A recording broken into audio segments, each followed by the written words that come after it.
Hola a todos, segundo episodio de la segunda temporada de Monos Estocásticos. Seguimos avanzando. Antonio, muchas novedades. Sí, sobre todo, Mati, creo que la novedad más importante, lo más trascendental que ha pasado en la inteligencia artificial en España, y me atrevería a decir en el mundo entero, es un tuit que te ha parecido gracioso, que tú has seleccionado especialmente por lo oportuno y bien tirado que estaba el tuit, ¿verdad, Matías? Sí, lo voy a compartir para nuestros amigos del YouTube. Me hizo mucha gracia este tuit de Cabano, Andrés. Dice, arranque impresionante de la nueva temporada de Monos Estocásticos. Bueno, Antonio, 2 puntos. La IA todavía no le ha quitado el empleo a nadie. Matías, puntos suspensivos. Puntos ¿No? suspensivos. Bueno, la gente que me sigue en Twitter ya se habrá enterado del cierre de Gizmodo en español. Que, bueno, cierre a medias, porque realmente despidieron a toda la plantilla. Yo me encontraba entre los redactores y a las 2 horas empezaron a autopublicar contenido. Ya sabes que los nuevos dueños de... Bueno, llevan ya unos años, pero los dueños actuales de Gizmodo le dan mucho a esto del contenido autogenerado, ¿no? Generado por IA, y por otro lado ahora han empezado con las traducciones. Y nada, como ya tienen traducciones automáticas, ya no les hacemos falta los redactores. Bueno, Y claro, esto ha tenido mucha cobertura porque lo puse en Twitter, lo puse con un poco de sorna de una IA me ha quitado el trabajo, aunque honestamente no sé qué están usando para las traducciones, pero es mucho peor que un DeepL o un Google Translate o un es ChatGPT. citando a Yados, es un fucking disaster, Matías, el nuevo Gizmodo. Qué manera de convertir un site, pues, bueno, competitivo, con marca, conocido, con audiencia, con comunidad, convertirlo, pues nada, en una especie de pequeña basurita que coge boletos para intentar salir en Google, que es el único camino por el que entiendo que puede tener esto algo de recorrido, porque claro, tú llegas a la portada y claro, además iba a decir en Gawker Media, en Gizmodo y en todos los sites de vuestro grupo, había un estilo muy marcado para hablar pues con cierta jerga, con cierto tono, con doble sentido, con juegos de palabras. Las traducciones son, eh, por momentos, esperpénticas, Matías. Sí, se ha perdido un poco ese estilo sarcástico que teníamos también todos los redactores de Gizmodo en español. Me sacaron en The Verge, o sea, la primera vez que salgo, creo, en The Verge es con un tuit metiéndome con mis anteriores empleadores. Y no sé si esto me facilita las cosas o las empeora a la hora de encontrar trabajo, pero te quería enseñar, Antonio, lo que más gracia me ha hecho es un vídeo de YouTube de un canal que tiene 420.000 suscriptores que se llama Demente, ¿vale? En el que hablan del tema, tú sabes, con ese tono youtuber de una inteligencia artificial está reemplazando a las personas, ese tipo de acento y ese tono así como catastrofista, pero estuve como 15 minutos riéndome porque para hablar de mí escogieron esta foto, Antonio. No sé si la estás viendo, pero soy Claro, yo. para nuestros oyentes, aparece un contrapicado de Matías. Matías muestra un rostro serio, yo diría que incluso desafiante, mientras se ajusta un sombrero de paja de la marca, bueno, con la marca Cruzcampo en él. Y así es como se pasa a la posteridad, amigos y amigas. Efectivamente. La verdad es que no podría yo haber pasado al paro de una forma más dramática que con esta foto en un canal de YouTube, que por cierto tienen decenas y decenas de comentarios. Voy a ver luego si alguien habla de mi sombrero. Pero vamos a lo que nos atañe. Sí, a Vamos ver, a... un último apunte de Gmodo Gate. Bueno, Matías no lo ha dicho, pero están empezando a llegar las ofertas. Esto es como el final de mercado en la liga de fútbol. Ojo a la liga saudí, ojo a las ofertas de fuera, que también aquí este mercado de los editores y redactores de tecnología está globalizado, atención al asunto, así que el que quiera tener alguna oportunidad de que Matías colabore en su proyecto, que se vaya dando prisa. Yo solo digo eso, que luego vienen los lloros y lamentaciones, Mati. Bueno, a mí todavía de Oriente Medio no me ha llegado ninguna oferta, ¿no? A ver si llegan esos petrodólares, Antonio.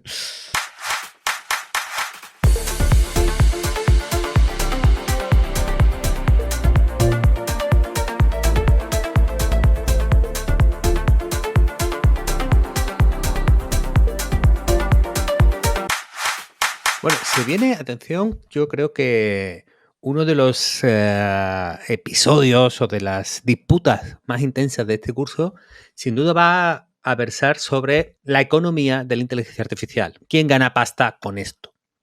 Ahora mismo, digamos, tal como está planteado, pues los OpenAI, Google, Meta, Facebook, pues, o Anthropic, cualquiera, crea un modelo y en esa creación de un modelo hay un dataset siempre, hay unos datos con los que el modelo es entrenado. Digamos, en la época pre-ChatGPT, en la que esto iba un poco más fuera del radar, en la que había una mezcla de aproximación entre, sí, lo empresarial, pero también la investigación, pues se arrastraba una cultura de entreno el modelo con cualquier cosa que me encuentre por ahí. Bueno, cualquier cosa, se intentaba seleccionar siempre con la máxima calidad, pero sin, digamos, pedir permiso o sin plantearte posibles problemas con el copyright y los derechos de estos creadores de los contenidos. Ahora que está sonando la campanita de que aquí hay pasta y de que estas empresas pues, reciben inversiones millonarias, tienen modelos comerciales, empiezan a facturar a lo grande, como vimos en el episodio anterior, los que han puesto el contenido para ese entrenamiento están empezando a decir, oye, eh, tenemos que hablar. Y bueno, digamos que tenemos como dos vías ahora mismo alrededor de esto. Una en la que se judicializa, es decir, estos creadores empiezan a interponer demandas, imponer reclamaciones a los que han hecho los modelos, los creadores del contenido, del dataset, a los que desarrollan el modelo de inteligencia artificial. Y también estamos empezando a ver otras vías que son más conciliadoras o de acuerdos comerciales entre los que hacen los desarrolladores del modelo y los propietarios de los derechos de propiedad intelectual, de copyright, de los contenidos. Un ejemplo de esto, Mati, lo tienes por ahí anotado, es el acuerdo entre Google y Universal, la discográfica.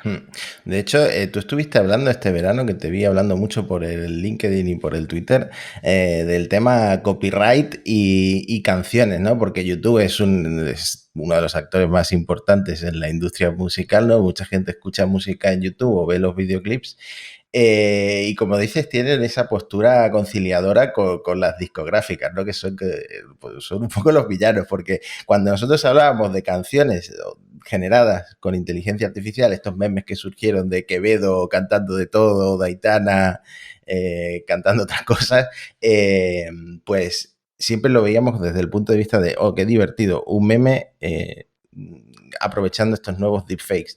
Pero ¿qué pasa si una canción acaba petándolo? Como pasó con la de Drake, con la de The Weeknd, ¿no? Que la gente de repente empieza a escuchar canciones autogeneradas o generadas con estos modelos de inteligencia artificial, con estos tipos de deepfakes, y empieza a quedar atrás pues otro tipo de música que de hecha de la forma artesanal. Pues aquí es donde Google se está acercando a Universal, ¿no? Sí, ellos pues han publicado como 3 principios, bueno, sobre los que van a articular su propuesta, ese acuerdo Google, YouTube con Universal, con las discográficas que quieren abrirlo. Y bueno, básicamente dicen, la inteligencia artificial está aquí y por lo tanto esto tienen ese aire de esto no se puede parar, ¿no? Esto de la tecnología no le puedes poner puertas al campo, a lo mejor hay que tirar para adelante, ¿no? Ese es un poco el principio muy conveniente, de hecho, para que Google y YouTube pues puedan seguir creciendo. Básicamente lo importante es aquí que se cumplan los derechos de los propietarios del copyright, que es algo que ellos también anuncian en estos principios. Entonces, bueno, aquí el plan es, por un lado, uso de la IA y creación de canciones basadas en los creadores y los músicos cuyos derechos tiene Universal Music Group, ¿vale? Eso por un lado, pero con muchísimo control del copyright, de manera que ese nuevo negocio generado a partir de esto redunde en beneficio de, atención, los propietarios de los derechos. Aquí siempre hay 2 asteriscos que hay que observar siempre. Una parte es el creador y otro es el propietario de los derechos de explotación de esa canción, que no tiene por qué ser los mismos. De todas maneras, han insistido mucho en que esto beneficiará también a los cantantes y creadores de estas canciones, de alguna manera, que aunque los derechos de explotación pertenezcan a la discográfica, ¿no? Eso por un lado. Por otro lado, hay una cosa muy importante, que esto hay una divulgadora de temas de propiedad intelectual que insiste mucho siempre, que es Ainara Legardón, que además ha sido música muchos años y yo la he escuchado mucho y ahora la escucho como podcaster también. Habrá que traerla al podcast. Hay que traérsela al podcast, es una maravilla.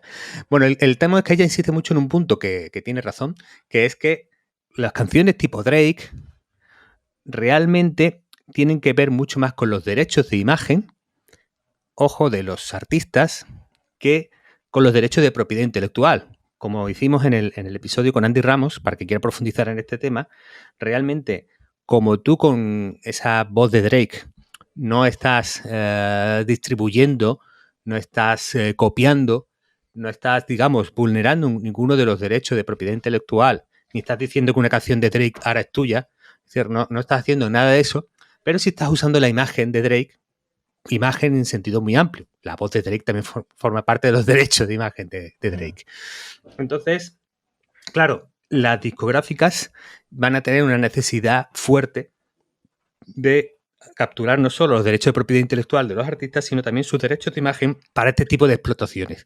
Entonces, hay una ventaja que siempre tiene la discográfica a la hora de hacer sus acuerdos con YouTube o con Spotify o con cualquiera de estos, que es que YouTube y Spotify o Apple Music o cualquiera no puede renunciar al catálogo antiguo de la discográfica. Tú no puedes lanzar un Spotify o no puedes triunfar en YouTube renunciando a Madonna, U2, Mecano, etcétera, etcétera. Es decir, la posición fuerte de la negociación de la discográfica siempre está en que, oye, si quieres tener el catálogo antiguo, tienes que darme ventajas a la hora de negociar para con lo nuevo.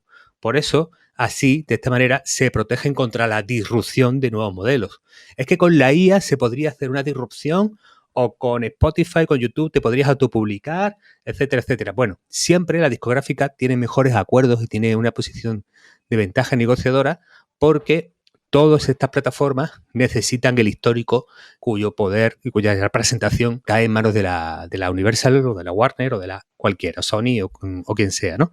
Entonces, claro, ese tema en concreto tiene unos pipes, tiene unas, digamos, vibraciones de dos de los grandes incumbentes de la música. Vamos a intentar que la inteligencia artificial provoque cambios, pero unos cambios que no nos impacte en nuestros negocios. Bueno, lo que está claro es que las grandes empresas como Google están tendiendo a proteger a los contenidos originales, como ya comentábamos, de Firefly y de Adobe, y también de Meta con Audiocraft, que es este modelo que creo que lo llegamos a comentar, ¿no? Que es uno de los modelos de audio más completos que existen y que ahora es de código abierto y está disponible para todo el mundo. Puedes crear cualquier tipo de melodía o de música o de efecto de sonido.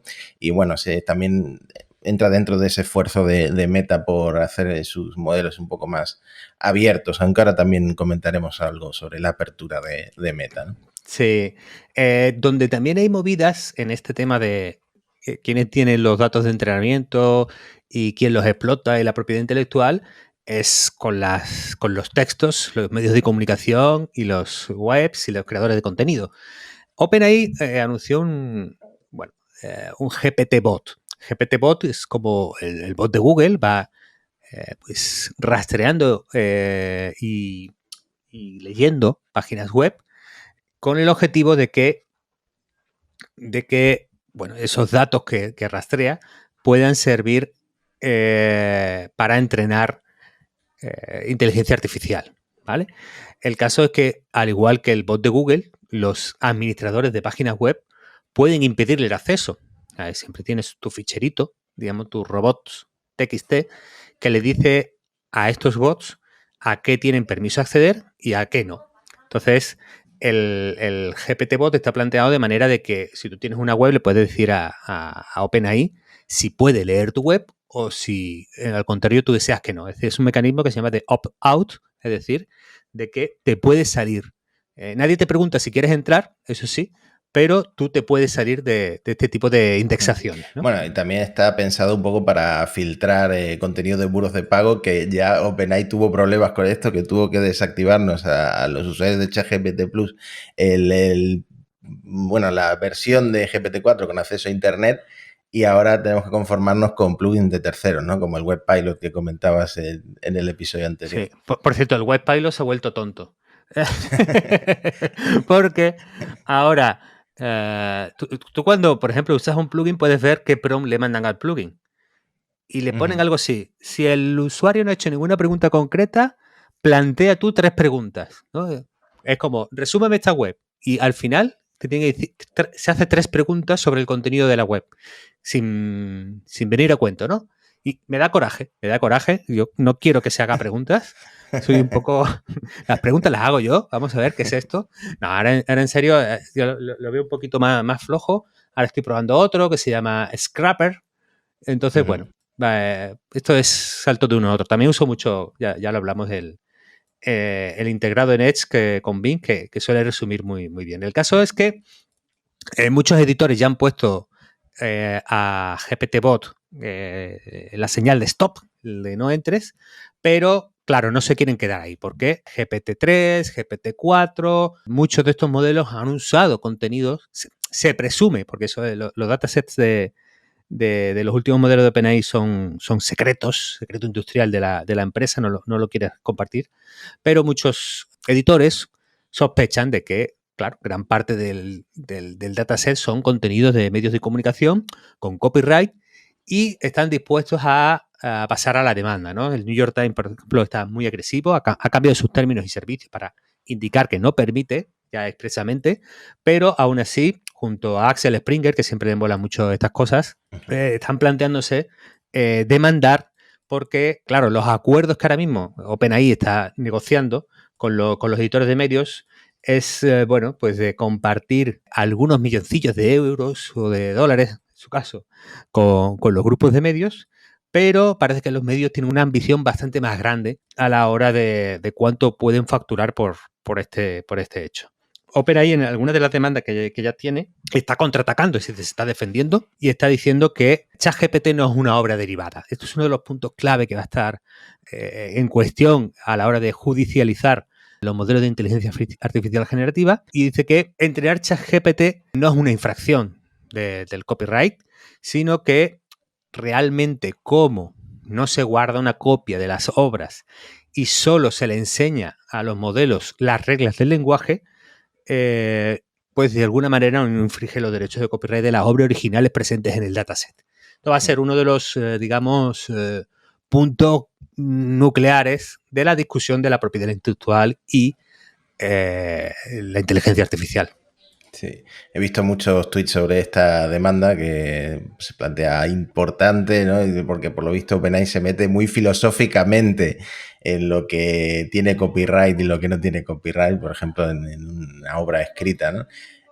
También hemos visto ahora en YouTube el titular de Semaphore de los editores quieren billones, no millones, claro, de la IA. Bueno, todo el mundo quiere billones de la IA últimamente. Claro, es que si lo piensas en términos económicos, si a ti te pagan, ¿no? Por haber entrenado a GPT-4, te pagan, no sé, eres el New York Times, $1 millón. Tú pagas $1 millón, pero todo el valor que se genera a partir de GPT-4, que sea transformador de tu industria, que en algunos casos puede incluso llegar a menoscabar tus modelos de negocio, pues no compensa. Entonces, mi opinión, no tengo una opinión judicial, ¿vale? No tengo una opinión de realmente deberían pagar, han infringido el copyright, no lo tengo claro, pero como carta negociadora, seguramente los grupos de medios más potentes querrán un porcentaje. Entonces, con un porcentaje, tú te aseguras de que capturas gran parte del valor que has ayudado a generar. Es decir, si al final GPT-4 es el negocio del siglo en la nueva electricidad y transforma las industrias, pues esto es un negocio de, ¿no? Como dicen, pone ahí en Semaphore, billions, de miles de millones. Por lo tanto, aquí van a ir muy fuerte los grupos de medios. Bueno, ya hemos visto antes que hay que actualizar el robots.txt con un disallow para el GPT bot, pero de lo que no os vais a librar si sois usuarios de Twitter es de que Twitter use vuestros tweets para entrenar los modelos de inteligencia artificial de la empresa del señor Elon Musk XAI, porque efectivamente, como ya sospechábamos que pasaría, han actualizado los términos de privacidad de Twitter para permitir esto, ¿no? Para permitir que se puedan entrenar modelos de IA con los tweets. Sí, lo comentamos en algunos de los capítulos de Monos. El que tiene una plataforma para entrenar una inteligencia artificial con los datos de usuario tiene ahora una base económica importante. Si tú no tienes plataforma, como puede ser OpenAI, tienes que ir rascando de webs de otros sí o sí, o de libros o de cualquier otro contenido. Twitter y la vocación de Elon de tener esta empresa de inteligencia artificial, pues son un buen punto de partida como dataset para enseñar el lenguaje a la IA. Google tiene a YouTube, probablemente con Blogger también podrá tener ahí un buen campo de entrenamiento. Meta, de hecho ha sacado hace poco un formulario para hacer opt-out también del entrenamiento, pues tiene Facebook, tiene Instagram.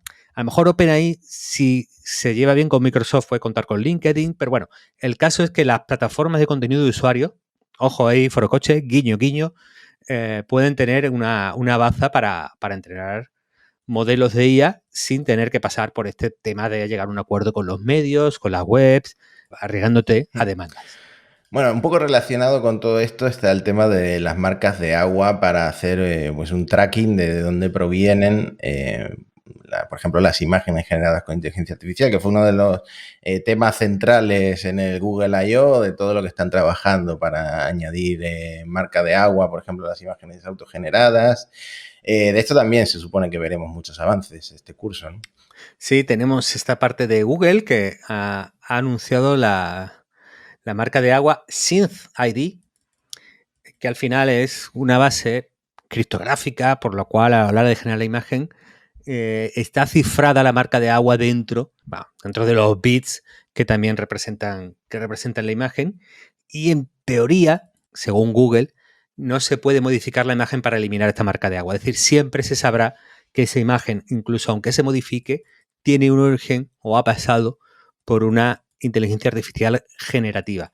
Esto, de alguna manera, puede dar un poco de tranquilidad a los que están muy preocupados por las imágenes falsas, y que estas imágenes falsas y los vídeos que vendrán puedan servir para la desinformación, para mentir en Internet, etcétera, pero a la vez puede fastidiar un poco a esos creadores. Por ejemplo, tú entrenas una inteligencia artificial con tu propio contenido y que te ayuden con tu propio estilo a plantear y a generar imágenes y que estén en tu workflow de creador. Además, luego puedes hacer un montón de cosas encima, tal, pero al final el cliente de tu obra podría decir, no, pero aquí indica que está hecho con inteligencia artificial, por esto no te voy a pagar tanto. Bueno, para ese caso de uso probablemente sea bastante fastidioso. En todo caso, de momento solo lo ha adoptado Google, que como además no nos deja de generar imágenes con sus modelos, pues tampoco da un poco igual ahora mismo, pero que puede haber un futuro en que por ley se imponga que los IA generativas todas añadan un sistema parecido y que las plataformas tipo Twitter, Facebook, LinkedIn señalen cuando una imagen ha sido generada con IA o no. Por cierto, muy chulo este proyecto, no lo conocía, C2PA, Coalition for Content Provenance and Authenticity, perdón, es una palabra difícil, que llevan 2 años intentando crear un protocolo de Internet de código abierto basado en criptografía para codificar detalles sobre los orígenes de un contenido, ¿no? Y luego poder hacer el seguimiento de su procedencia. Más de un meme me han robado a mí, Antonio, en Twitter. Atención, denuncia aquí. A lo mejor, fíjate, se puede resolver uno de los grandes misterios de la cultura humana y de nuestra evolución cultural, que es quién inventa los chistes, Matías. Porque, claro, siempre es un misterio quién inventa un chiste, ¿no? Que luego se repite, esos memes de éxito del mundo offline, claro, y que son capaces de ocupar nuestra cabeza y que nos incitan a ser reproducidos y a contagiar a otros con ese mismo meme. No, uno de los grandes problemas culturales es que no sabemos quién inventa los chistes. Pero con este protocolo es posible que lleguemos a saber a los inventores de cada chiste y cada meme digital. Yo siempre me pregunto esto porque los refranes entre Argentina y España hay como ligeras diferencias en estos refranes antiguos. Por ejemplo, en casa de herrero, cuchara de palo o cuchillo de palo. La gente lo dice de diferentes maneras, ¿no? Entonces, me gustaría saber cuál es el original. Un cuchillo de palo igual no tiene tanto sentido como una cuchara de palo. Ahí dejo esa reflexión. Pues ya está, no mucho más que contar sobre marcas de agua, pero parece que, bueno, por lo menos Google le está dando mucha importancia. Así que, ¿qué más? ¿Qué más asignaturas? Pues tenemos que hablar de open source. Open source, bueno, hemos metido un poco la patita en open source antes para hablar de Meta, porque al final es Meta la que está haciendo el esfuerzo más grande o el impulso más grande en esto de abrir el código de sus modelos a medias, ¿no? Porque no son totalmente de código abierto, no son proyectos de free software. Bueno, Matías, con la gente del software libre hemos topado. Es decir, la gente del software libre son muy exigentes a la hora de poner su sello en un proyecto como libre o no libre, abierto o no abierto. Al final, casi siempre es más práctico hablar de qué licencia tiene el código para más que ponerle ese marchamo de libre abierto que en ocasiones, a veces, se usa más como una estrategia marketingiana que otra cosa, ¿no? Entonces, bueno, hay un debate sobre si el modelo de Llama 2 Meta planteado como de código abierto es muy abierto o no es muy abierto, ¿no? Hay un artículo en Business Insider, creo que se lo estás enseñando un poco a la gente de YouTube. Bueno, el caso es que la Open Source Initiative no está tan convencida de que esta licencia a medida que se ha inventado Meta para Llama 2 sea abierta. Esto tiene que ver un poco con las restricciones. Acuérdate que, por ejemplo, Llama 2 no lo podría usar a alguien que tuviera más de 700 millones de usuarios mensuales. De hecho, no he mirado al detalle cómo hay que medir esto de los usuarios mensuales, porque en analítica tú cambias la herramienta y ya los números te cambian por completo porque hay muchas decisiones discrecionales a la hora de ejecutarla, ¿no? Claro, es un ejemplo de, oye, si esto es abierto de verdad, es abierto, pero no puedes imponer restricciones contractuales extras en el momento de la descarga del modelo para, pues eso, protegerte de que no la use un rival directo de Facebook. Bueno, el caso es que es verdad que no, siendo estrictos, no cumple con las normas de la Open Source Initiative, pero que, bueno, que tiene un valor incalculable para la innovación abierta, para que pequeñas empresas puedan trabajar sobre un modelo carísimo que no se podrían permitir. Eso creo que hay que defender, que Meta sí lo está haciendo. Y como antes has hablado, Matías, están liberando otros proyectos, no solo Llama 2, es la filosofía de la empresa. Y aquí, vamos, yo muy a favor, muy en el barco de SAC en este caso. Sí, porque no solo liberaron ese del modelo este de audio, navaja suiza multipropósito del que hablábamos antes, sino también un Llama específico para la programación, ¿no? Que se llama Code Llama. O sea, si ya habíamos visto virguerías de la gente que se descargó el Llama filtrado y empezó a implementarlo en procesadores móviles, pues me imagino que este Code Llama también va a ser, pues eso, muy aprovechado por la comunidad, ¿no? Que ahora que Facebook también, perdón, Meta también lo ha liberado. Sí. Aquí el debate, aparte de que Llama haga esto o no haga, es doble con los modelos open source, con los modelos abiertos, y tiene que ver mucho con la regulación que va a traer la Unión Europea, que ya recordamos que todavía no está implantada y que probablemente hasta final 2024 o 2025 no la vamos a ver en vigor, pero en el que ya hay una propuesta firme, esta ley de la inteligencia artificial europea, porque, digamos, al considerar los modelos grandes de lenguaje como de alto riesgo, digamos que añadían bastantes costes a la hora de poder ponerlos en producción y poder trabajar con ellos a todas las pequeñas empresas, mucho riesgo de sanciones millonarias, la prohibición de testarlos en el mundo real, digamos, en abierto. Entonces, incluso empresas muy alrededor del mundo del open source, como GitHub, Hugging Face, están pidiéndole a la Unión Europea que lo reconsidere. Una cosa a favor, por ejemplo, de Sam Altman, que ha ido cerrando y cerrando OpenAI hasta hacerla totalmente cerrada, pero que en su discurso de alguna manera defendió en algún momento que los modelos abiertos no deberían tener tantas restricciones como los modelos propietarios. El caso es que en Reddit he estado viendo las conversaciones de gente que ha empezado a montar cosas con Llama 2 y hay algunos que dicen: no he visto una inteligencia artificial más censurada y más controlada hasta que empecé a utilizar Llama 2. Claro, Meta lo que no... Claro, ¿qué es lo que ha hecho Meta? Pues esa forma de lo que llamamos la lobotomía que se les practica a los modelos de inteligencia artificial, es decir, la fase de aprendizaje por refuerzo con feedback humano, le han restringido muchísimo cualquier cosa que tenga que ver con la sexualidad, con la violencia, con cualquier expresión que no sea super Flanders. Es decir, si GPT-4 era Flanders, esto es el flanderismo al máximo, Matías. Entonces, claro, ellos dicen, lo damos open source, lo damos por ahí, la gente puede empezar a montar barbaridades, entonces nos vamos a sobrepasar, nos vamos a, de alguna manera, súper controlar lo que puede salir de este chatbot.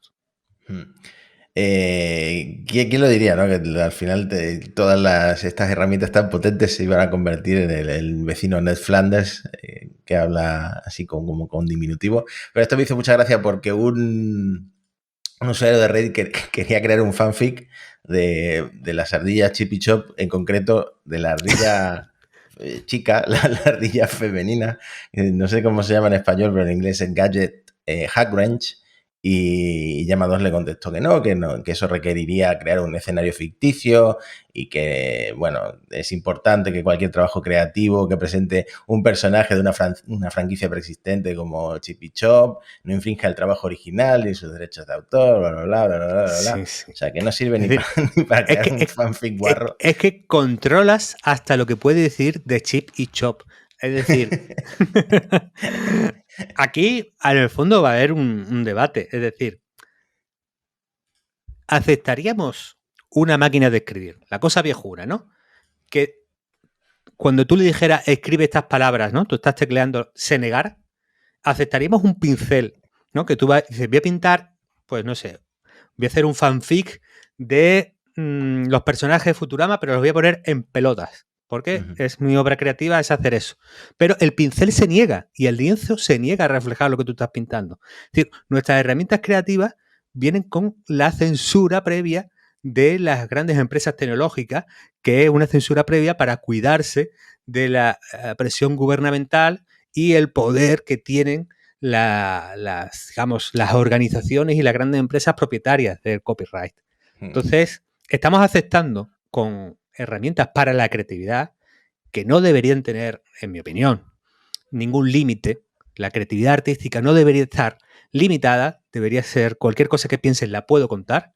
Pues estamos empezando a aceptar y a convivir con herramientas creativas que vienen con una censura previa.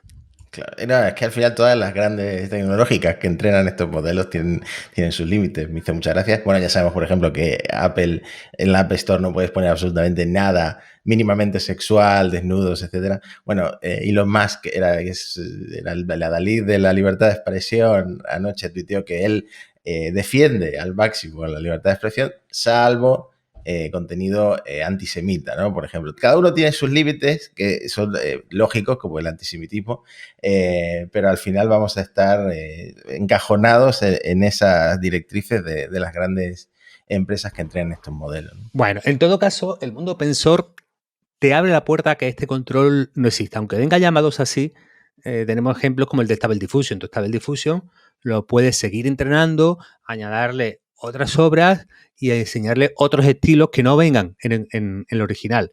Es muy famoso, ¿te acuerdas de que al principio de Stable Diffusion muchos de los creadores que utilizaban la herramienta ponían a Greg Rutkowski como tú ponlo en el prompt que te salen imágenes guapísimas, ¿no? Entonces, la gente usaba mucho Greg Rutkowski. Greg Rutkowski le tocó la moral que todo el mundo estuviera generando imágenes con su estilo, y en las últimas versiones de Stable Diffusion ya no venían trabajos de Greg Rutkowski que no se habían utilizado para entrenar Stable Diffusion, y por lo tanto poner Greg Rutkowski no hacía que no pudiera generar imágenes como con las versiones previas.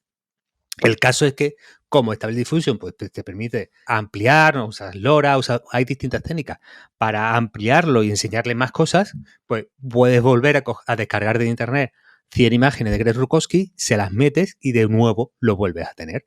Y además, no es que eso tenga que hacerlo cada usuario, es que tú puedes compartir ese modelo, te vas al Civitai de turno, lo subes y todos los usuarios de Stable Diffusion se pueden descargar ese modelo que es Stable Diffusion más Greg Rutkowski. Pues te lo vuelves a bajar y ya lo tienes.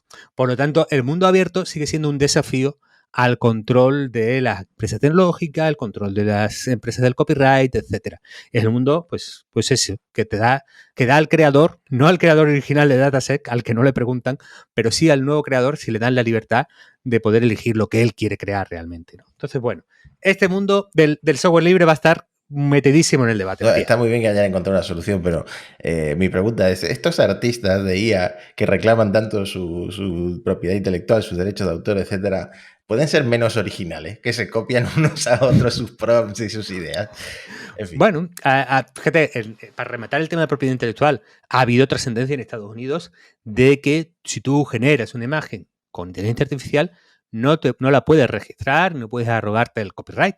Ya lo hemos discutido 1000 veces, nos remitimos al episodio con Andy Ramos en que profundizamos y detallamos en qué casos sí, en qué casos no, cuál puede ser un poco ese escenario futuro. De hecho, bueno, la Oficina de Propiedad Intelectual de Estados Unidos ha abierto una consulta para ver cómo puede meter mano a todo esto. Bueno, va a estar súper movido, pero bueno, que si tú creas con una IA, si tú tienes un prompt y lo pasas a Midjourney, Stable Diffusion o cualquiera, que sepas que no tienes el copyright directamente por eso de lo que sale de esa herramienta. Y, por favor, yo que hago un llamamiento, compartid los prompts, no seáis... no habéis descubierto la forma de enviar un cohete a Marte, le habéis puesto una cosa para dibujar guay a una herramienta. Bien, o sea, muy bien, pero compartid los prompts. Si todos habéis aprendido de copiar a otros, ¿qué más nos da? Pues compartid los prompts. Y vamos a otra asignatura, Mati, que es una asignatura a ti que eres fan del iPhone, que tienes ese podcast Cupertino sobre Apple, te va a interesar porque uno de los retos de este curso es llevar los modelos grandes de lenguaje al teléfono móvil. Un tema que también hemos comentado mucho aquí y que siempre comentamos a ver qué hace Apple, porque Apple lleva tiempo filtrando que son muy potentes en modelos, pues eso, generativos, pero todavía no han presentado nada. Y a mí hay una cosa que me ha pasado, y no sé si a ti te pasa también. Yo siempre he sido muy heavy user de Alexa y de Siri y de todos los asistentes de voz, pero desde un tiempo a esta parte lo que hago es abrir la aplicación de ChatGPT, mandarle un mensaje de audio y esperar la respuesta de GPT-4 porque siempre va a ser mucho mejor y mucho más convincente. Incluso aunque le tengas que preguntar cuántos días hay desde tal fecha a tal otra fecha, te llama al Wolfram Alpha y te lo responde sin problema. Sí. Y Siri no sé si es que ha retrocedido, pero cada vez me parece más tonta y quizás que lo estoy viendo con esa mirada en retrospectiva de, oye, usuario de un modelo de lenguaje más serio. Mira, hace poco todavía no he salido,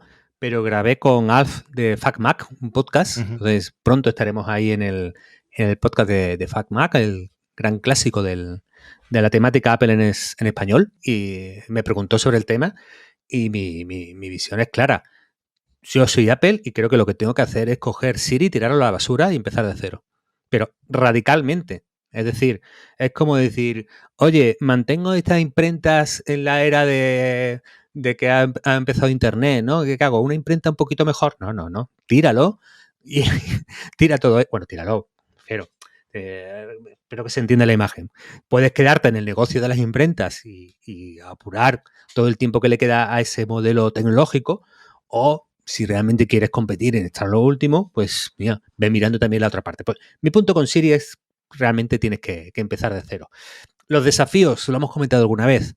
Los modelos grandes de lenguaje tienen latencia, sobre todo si llamas a una API externa, lo que tú haces con ChatGPT, tarda un ratito, no es tan inmediato como la respuesta rápida que te da un Alexa, un Siri, un Google, ¿no? Todos estos modelos. Y también Apple tiene una posición muy fuerte de privacidad. No quiere que cuando tú hablas con Siri salga del teléfono la conversación. Entonces, ¿cuál es el reto? Aquí tienes, por ejemplo, el anuncio de Qualcomm con Meta intentando llevar Llama 2 al dispositivo, a que se ejecute dentro del móvil, dentro de un chip Qualcomm, y que no salga de ahí. Eso se puede hacer. Ha habido gente que ha llevado modelos de Llama a teléfonos móviles. Claro que son las versiones más comprimidas y recortadas. Por lo tanto, de lo que estamos lejos ahora mismo es del rendimiento de GPT-4 con un modelo que se ejecute en el móvil y no salga de ahí. Y que encima tenga una latencia pequeña, de manera que no tengas que esperar en la respuesta.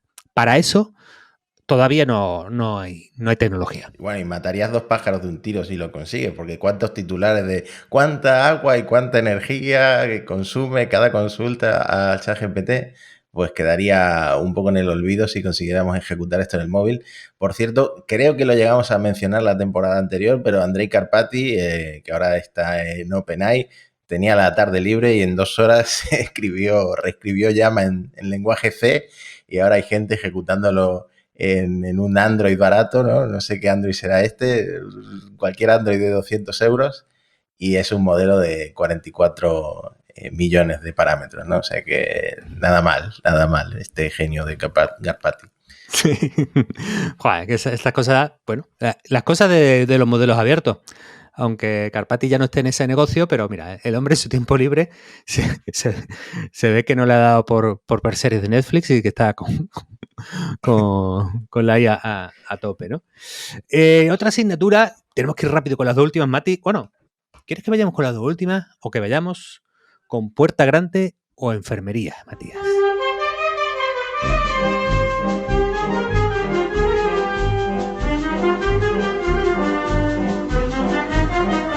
Introducido así, Antonio, no podemos hacer otra cosa que ir a nuestra sección favorita y repasar las ideas locas de la semana. Pues déjame que seleccione muy bien esto porque atención al éxito que puede tener un país entero gracias a la inteligencia artificial. La fiebre de la IA convierte el dominio .ai de Anguila en una mina de oro digital. Atención, porque este pequeño país insular podría, es una isla tropical, ingresar o aumentar el 10% de su PIB en venta de dominios. El gran negocio de Anguila es que, claro, que es el Estado el que gestiona los permisos de los dominios y, claro, como todo el mundo quiere un dominio .ai, Anguila está haciendo el agosto. Podría ingresar hasta 30 millones de dólares este año. Claro, el 10% del PIB de Anguila tampoco es una barbaridad ni una locura. Y Bloomberg dice que, bueno, claro, 30 millones de dólares al año más para este país es el gran negocio. Entonces, el gran negocio de los países puede ser tener el nombre adecuado para que te toque el dominio adecuado, Matías. Esto no le pasó a Tuvalu, creo que se llamaba el país insular este del dominio.tv. Y ahora, como nadie ve la tele, pues me imagino que se estará hundiendo con el crecimiento de los océanos y todo el mundo se olvida de Tuvalu.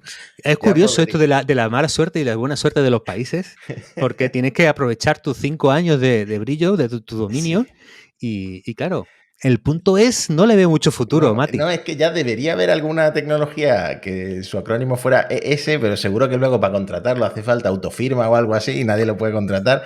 O sea, quedaría igual claro, en España. Tienes que acordar del PIN de clave y así no podemos ir a ninguna parte. Claro, es que, bueno, tampoco lo pone muy caro. El dominio ahí vale $140 los 2 años, 70 al año. Bueno, sí es caro. Más caro que los .com y que todo esto. Yo le veo una opción aquí a Cataluña. Es decir, que con la fiebre con los gatos, el .cat, yo creo que ahí puede tener algo de recorrido y que ahí puede estar en la negociación de Puigdemont. Yo lo dejo aquí, que la explotación del dominio .cat puede ser un gran éxito. Entonces, Matías, Puerta Grande Enfermería a los países con nombre adecuado para esta época. Viendo lo que le pasó a Tuvalu, que está en el olvido, pues enfermería, supongo. Me estoy dando cuenta que .ar de Argentina podría ser realidad aumentada, pero como Apple le ha cambiado el nombre a XR, pues ya no sirve tampoco. ¡Qué mala suerte! Ya no sirve tampoco. Pues ahí dejamos esta parte.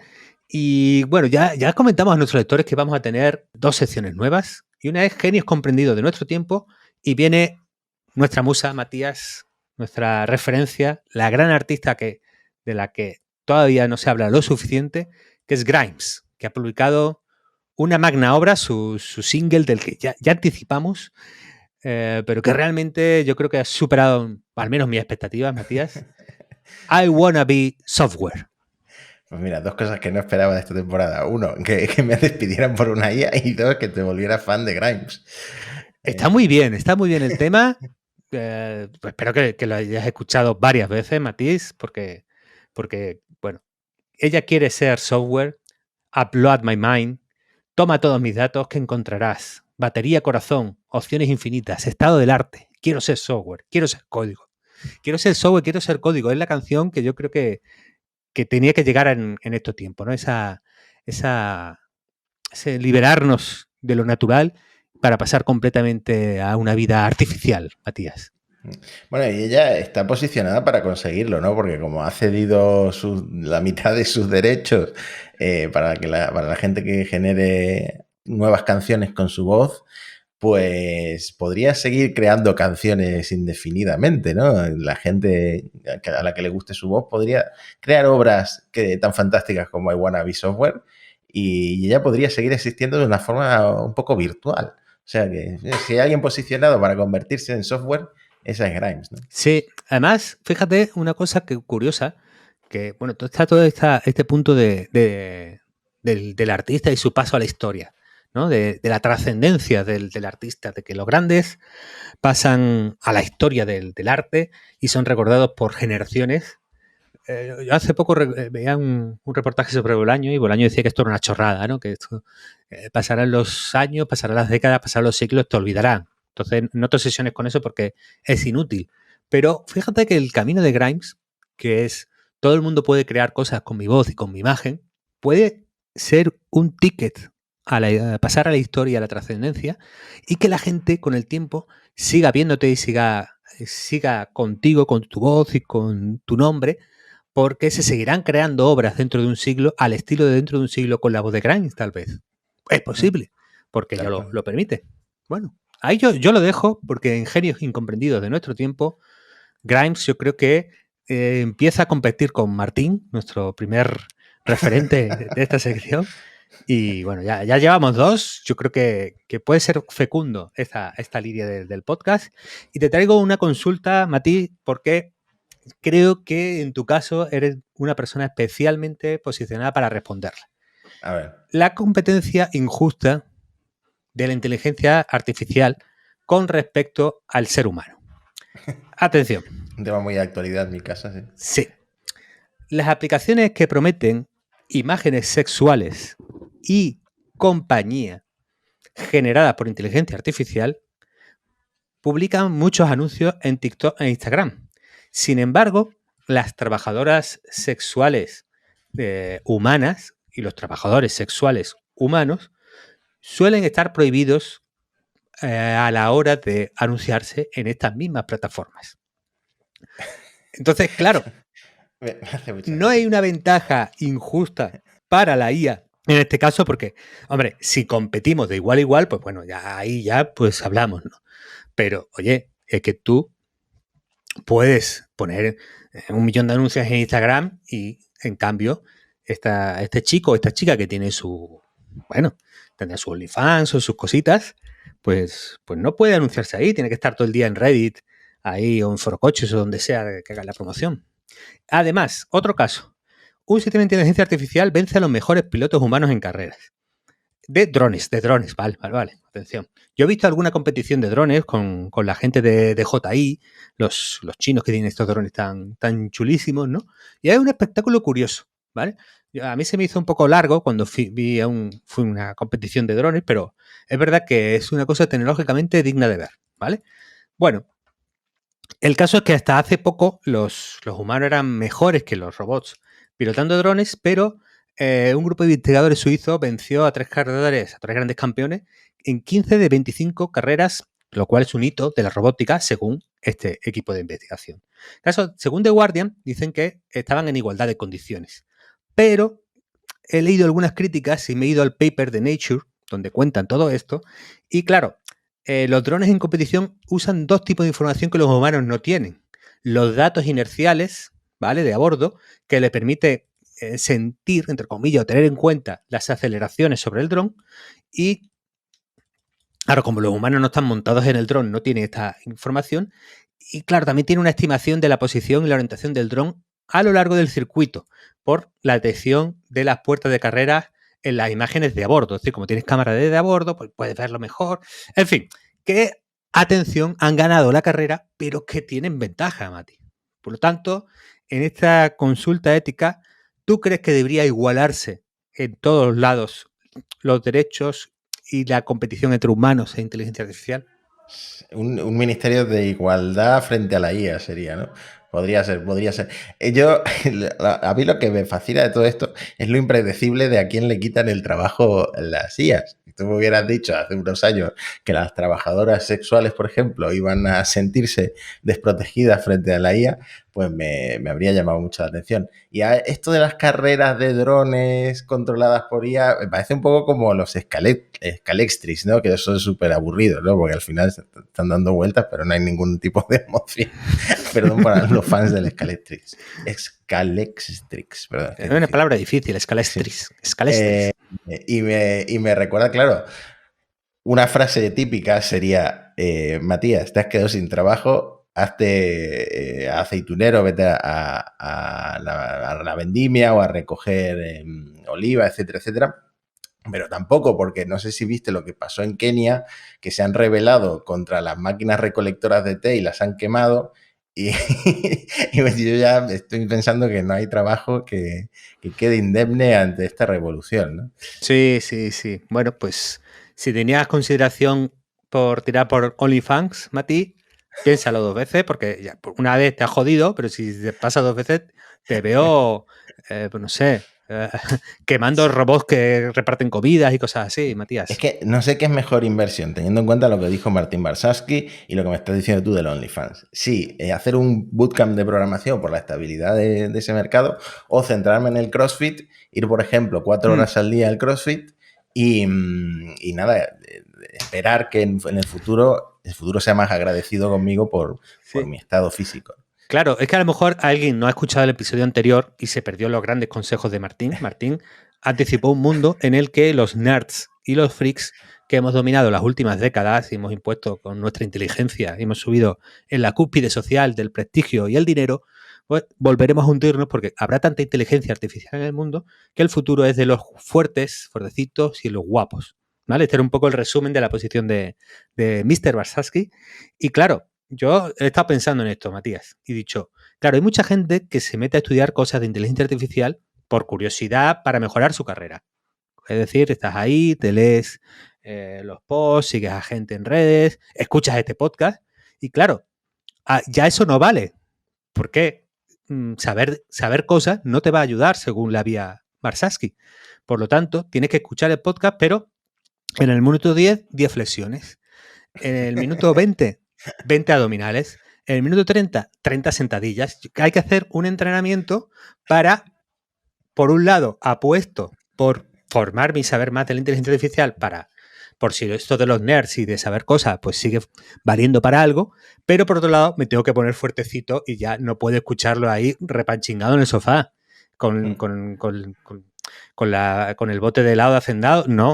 No puede seguir así. Claro, ¿tú crees que lo que nos pasa a nosotros por ejemplo, estamos tan acostumbrados al teclado que no tenemos que mirar el teclado, no, esto es típico? ¿Eso puede llegar a pasarme a mí con los burpees? ¿Tú crees que yo puedo hacer un burpee sin pensarlo con la práctica? Claro, yo creo que si mezclas los burpees con un momento de exaltación mística que te evada de tu propio yo, puede ser que en algún momento no te estés cagando en la familia del entrenador o diciendo, ¿qué hago pagando por hacer esto? ¿No? Claro. Que son los pensamientos habituales que se pueden tener cuando tienes que entrenar y hacer burpees, ¿no?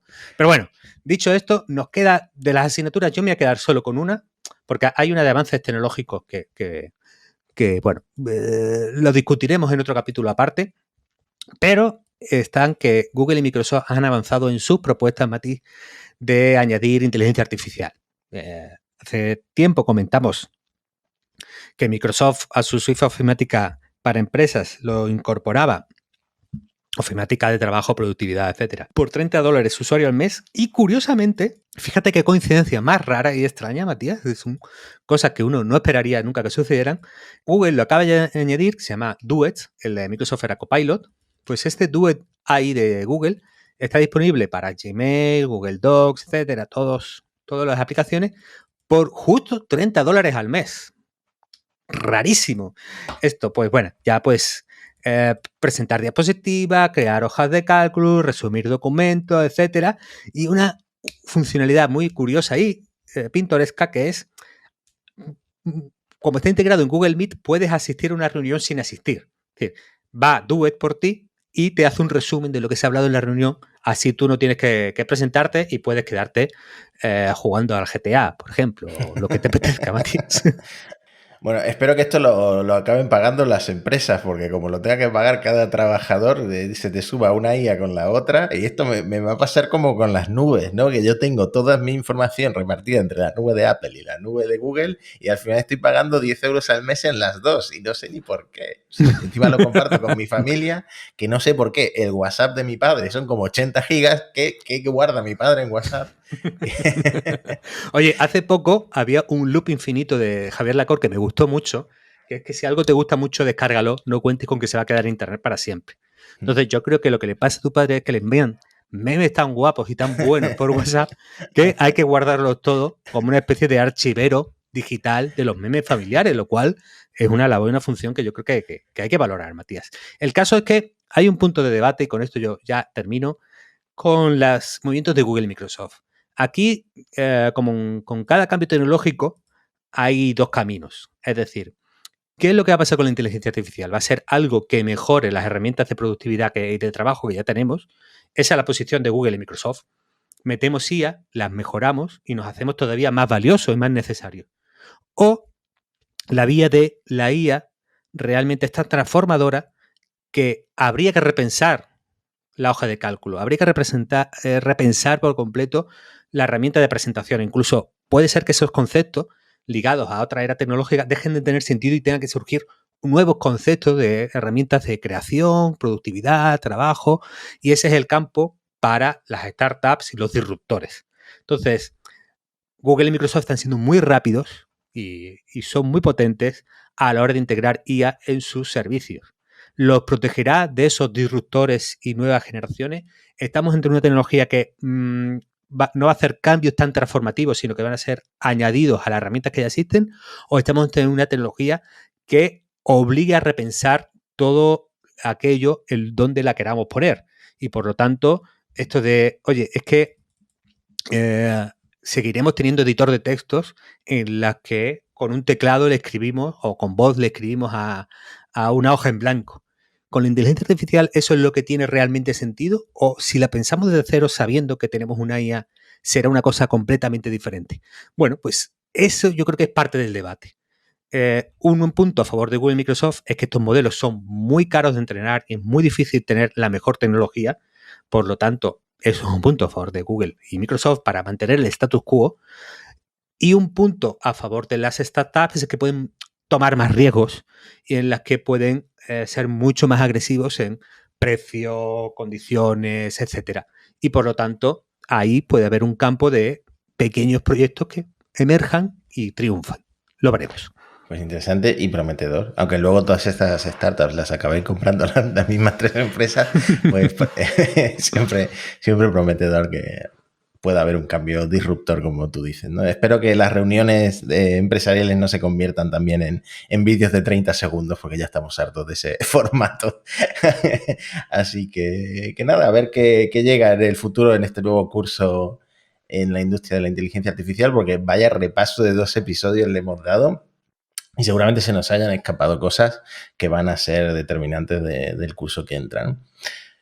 Así que, Antonio, si te parece, lo dejamos aquí porque hemos llegado a la hora reglamentaria y volvemos con mucho más la semana que viene en el tercer episodio de la segunda temporada de Monos Estocásticos. Chao, chao, chao, chao.